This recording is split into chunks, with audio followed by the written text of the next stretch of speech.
আসসালামু আলাইকুম, শুভ সকাল সবাইকে। চলে আসলাম সকালের নাস্তা পর্ব নিয়ে। আজকের নাস্তায় আলু ভাজি, ডিম পোস্ট, পরোটা, মুরগির মাংস, সজির হালুয়া। এইটা হচ্ছে আজকে দুই রকমের ডিজাইনের পরোটা তৈরি করছি, একটা হচ্ছে স্কোয়ার, একটা রাউন্ড।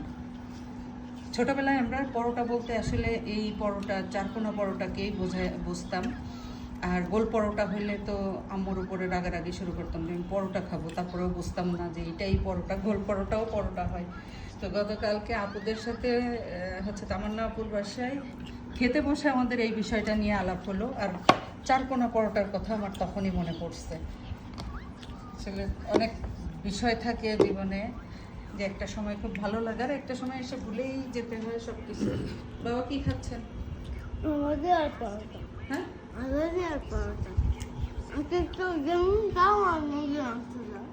ডিম।